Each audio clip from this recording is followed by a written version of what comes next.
Paul Biya, en se rendant à ce sommet, personnellement à la tête d'une forte délégation, d'une puissante délégation, a offert aux Camerounais une occasion importante pour le célébrer. Pour le remercier même d'ailleurs.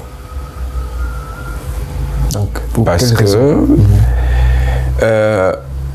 c'est une haute manifestation d'indépendance, de dignité et de fierté. Vous savez, nous ne sommes pas à la même école que beaucoup d'autres États. Je vous parle comme quelqu'un du métier qui a une idée exacte, non pas fanfaronne, encore moins fanatique, de la politique étrangère de son pays. Le Cameroun a toujours été un pays très libre, très indépendant lorsqu'il s'agit des questions internationales. Je vais vous donner une idée assez simple. En 1975, lorsque la guerre civile fait rage en Angola, et que le MPLA, le mouvement populaire de libération de l'Angola, conduit par Agostinho Neto, feu docteur Agostinho Neto, a réussi à proclamer l'indépendance dans un réduit de la capitale, parce qu'au sud, il y a l'UNITA, et les Américains et les Sud-Africains, même les Chinois à l'époque. Au nord, il y a le FLA de Roberto Holden, avec les Américains, la CIA, tout ce que vous voulez. L'Afrique est alors très divisée entre ce qu'on appelait à l'époque le camp des pays réactionnaires, si vous voulez, proches de l'OTAN, proches du camp occidental, et le camp des pays dits progressistes, proches du camp socialiste, la Russie, et ainsi de suite. C'est à une véritable bataille que l'on se livre au sein de l'OUA en ce qui concerne l'indépendance de l'Angola et l'admission de l'Angola. Les États sont à l'époque pratiquement à 50-50. C'est la voix du Cameroun qui fera basculer le rapport de force pour la reconnaissance de la jeune République populaire d'Angola. Alors qu'à l'époque,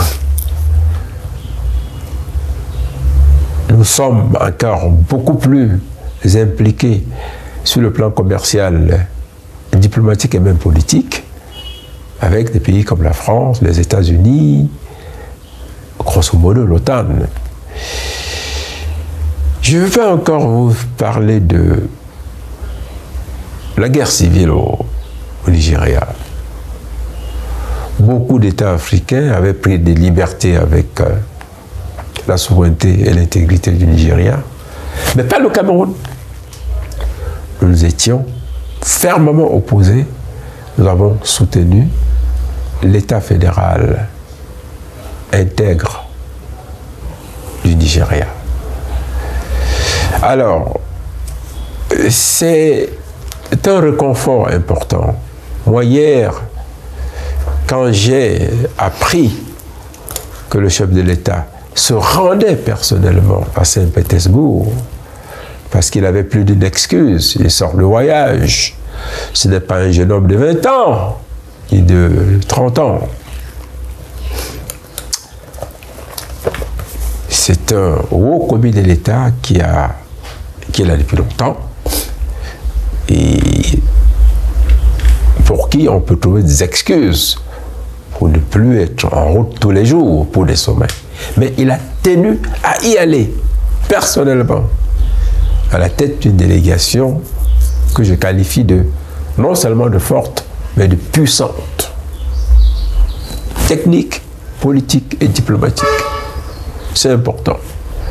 Je dois dire que c'est un message fort sur ce que le Cameroun représente dans le monde, dans la région et dans la sous-région. C'est une indication importante pour ceux qui veulent se livrer à l'étude de la politique étrangère du Cameroun ou à la compréhension des mécanismes de construction et de gestion de notre diplomatie. Voilà ce que je peux vous en dire qui me paraît fondamental. Ces éléments qu'on pourrait qualifier de forme, parce que l'image importante en diplomatie permet justement de témoigner de la place forte du Cameroun, mais au-delà, sur le plan de la puissance, sur le plan de la présence internationale, sur le plan des discussions par rapport aux thèmes qui seront abordés à l'occasion de ce sommet, la défense, la sécurité, les finances, la question des partenariats économiques et la recherche. Que représente le Cameroun? Oui, alors que représentera le Cameroun dans ce schéma, dans ce jeu? Il semble, dans le programme qui est présenté, parmi les entretiens, dans la liste des entretiens bilatéraux qu'aura le président Vladimir Poutine avec les chefs d'État, le Cameroun fait partie, enfin, le Camerounais Paul Biya fait partie des personnes concernées. Mais au-delà de ça, que représente concrètement le Cameroun dans le jeu de la diplomatie africaine? Vous savez,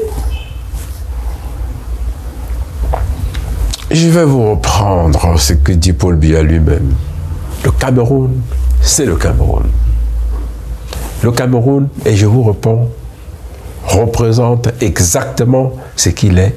Le Cameroun représente le Cameroun et est le Cameroun.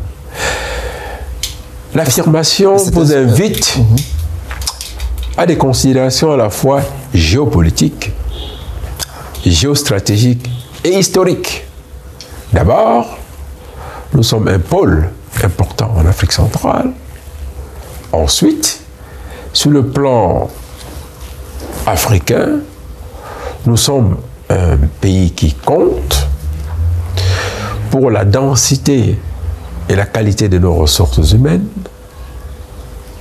pour aussi le rôle que nous avons joué historiquement et que nous continuons de jouer sur le terrain des grandes crises et sur l'ordonnancement des jeux et des enjeux de l'heure. Quand on va à un sommet, on sait qui on est. On sait exactement ce qu'on va faire. Vous savez, la scène internationale n'est pas un terrain de recréation de gamins où on distribue des bonbons, ou à l'occasion on se fait piquer son sac d'école. Non. C'est une scène crue de lutte d'intérêt, de concurrence ardue, d'alliance, d'amitié, d'inimitié et de solidarité.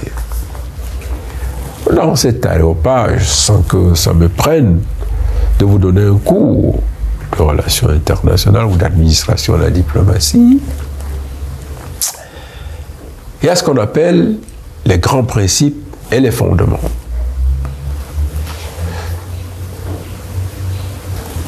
Et ces grands principes et ces fondements sont articulés en fonction, 1, la situation géopolitique du pays, 2, de son histoire, 3, de son peuplement, 4, de ses ressources naturelles, à la fois minières et agricoles, intellectuelles aussi, et puis 5 maintenant, ses alliances. C'est pour cela que quand on parle de pression sur les États, c'est une cacophonie inaudible pour un diplomate de rang, pour un haut commis de l'État voué à la défense des intérêts de son pays, parce qu'il a un tableau de bord que lui formule et ordonnance les principes et les fondamentaux. Il y a toute une pratique qui s'impose. Les États-Unis sont un pays insulaire, c'est une nation insulaire, tout comme l'Indonésie ou Madagascar ou les Comores. Le Burkina Faso est un État enclavé, tout comme le Niger ou le Tchad. Leur diplomatie, même en respectant les règles techniques usuelles, tient compte de cet état de fait et géopolitique à partir duquel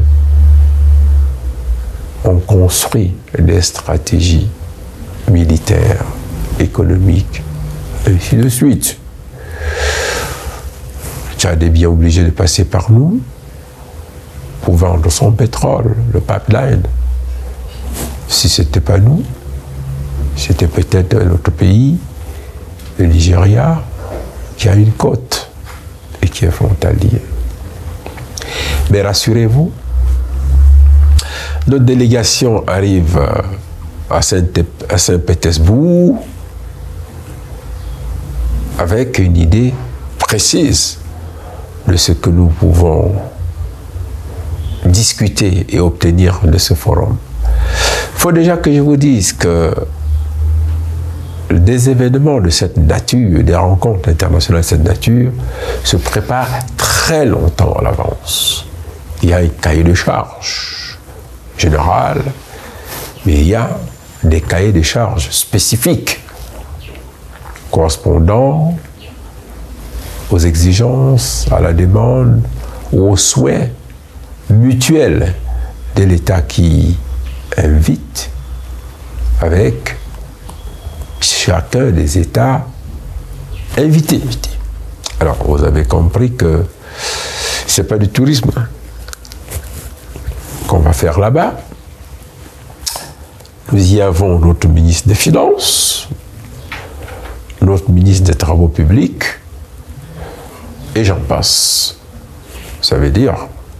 Le ministre de la Défense, le ministre de l'économie. Bien sûr, ça veut dire qu'il y a de la matière. Le ministre du Commerce. Oui. C'est quand même 5 ministres clés